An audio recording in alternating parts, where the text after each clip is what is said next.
नमस्कार मित्रों, मैं ममता वाजपेयी भोपाल से। मेरी हरी भरी छत पर आपका स्वागत है। तो छत पर अब सब्जी फलने लगी है, बेलें ऊपर तक हो गई हैं। ये लॉन्ग बीन आप देख ही रहे हैं। और मैंने इससे पहले जो गार्डन टूर वाला वीडियो डाला था उसमें भी मैंने बहुत सारी चीज़ें फलती हुई बताई थी। तो बगिया अच्छे अपने बहार पर है।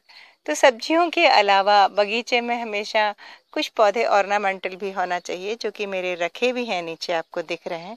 तो मैं आज ऐसे ही एक ऑर्नामेंटल प्लांट के बारे में बात करूंगी, जिसका नाम है चाइना एवरग्रीन। मेरे ख्याल से एग्लोनिमा की वैरायटी है। आज हमारे यहाँ थोड़ी बरसात हुई है, तो हम छत पर रोज आते हैं, तो रोज ही कुछ कुछ काम करते हैं, और जो जो काम हम करते हैं उसी काम में से कुछ थोड़ा थोड़ा सा हम वीडियो बना लेते हैं और आपको दिखा देते हैं। तो आज मैंने ये चाइना एवरग्रीन की कटिंग की है, और मैंने फालतू कटिंग तो कचरा फेंक दिया, नहीं तो यहाँ ढेर लग गया था।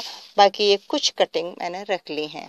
तो मैंने सोचा आपको बताती चलूं थोड़ा थोड़ा, जब अभी कटिंग की ही है तो ये सही टाइम है। आपको देखिए कटी हुई डंडियां दिख रही होंगी। ये काटा है मैंने, ये काटा है, इसमें देखिए ये काट दिया है। क्यों काट दिया? ये बहुत घने हो रहे थे, लेकिन ये बड़े लैगी से लंबे लंबे ऊंचे ऊंचे तने हो गए थे, और नीचे के जो पत्ते थे वो खराब हो चुके थे और मैंने काट दिए थे।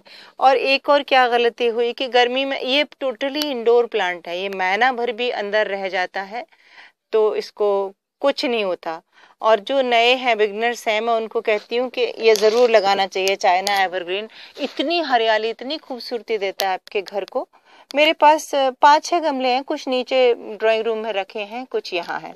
तो मुझे लगा जैसे ही बरसात हुई कि चलो इनको भी मानसून का तो आनंद मिलना ही चाहिए। बरसात के पानी में एक अलग ही ताकत होती है। तो मैं उसी लालच में इनको छत पे ले आई थी, और मैंने यहाँ ऊपर ये जाल की शेड के नीचे इनको रखा था, पर हुआ उल्टा।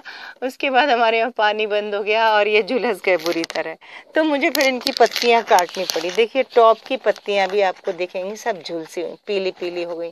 तो पत्तियां ही तो इनकी ब्यूटी है। अभी भी काटने के बाद भी देखिए कुछ इस तरह झुलस गई। तो ये धूप नहीं सहन कर सकता। बालकनी तक तो ठीक है, जो छन के खिड़की से आए, ये इसका स्वभाव है कि ये एक्चुअली इंडोर प्लांट है। ये ड्राइंग रूम में भी महीना 15 दिन आराम से रह जाता है। और जब बाहर निकालना है तो बस जहाँ खिड़की के पास डायरेक्ट सनलाइट नहीं चाहिए, इसको इनडायरेक्ट सनलाइट में ये रह जाता है।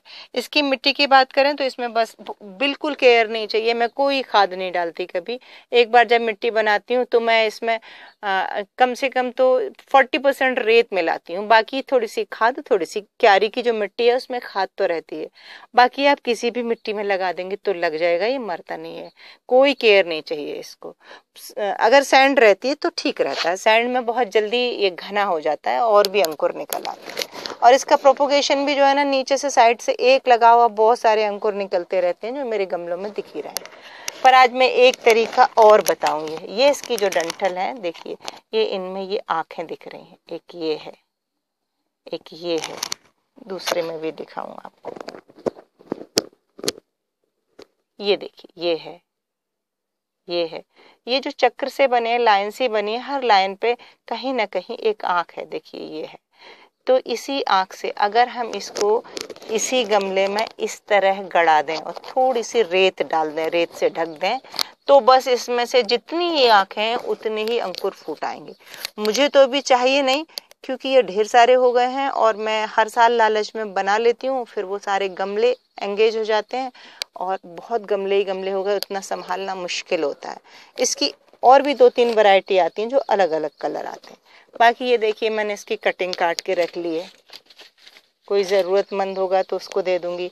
बस किसी भी मिट्टी में, जो मैंने बताई, इसमें ऐसे करके लगा दो इसको पैकेट में और ये तैयार हो जाएगा। इसके पत्ते मुरझाएंगे भी नहीं, एकदम ढीठ पौधा है और बहुत ही खूबसूरती देता है।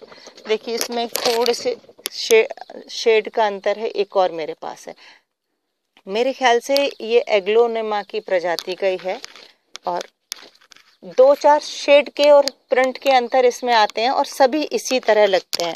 डेफनबेकिया जो है शायद वो भी, हाँ डेफनबेकिया भी ऐसे ही लगता है।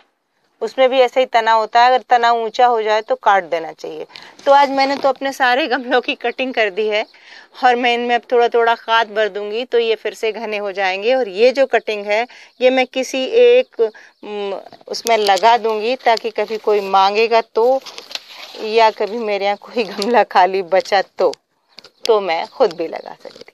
तो उम्मीद है कि आपको समझ में आ गया होगा चाइना एवरग्रीन को कैसे लगाएं, कैसे केयर करें, कैसे प्रोपोगेट करें। नमस्कार।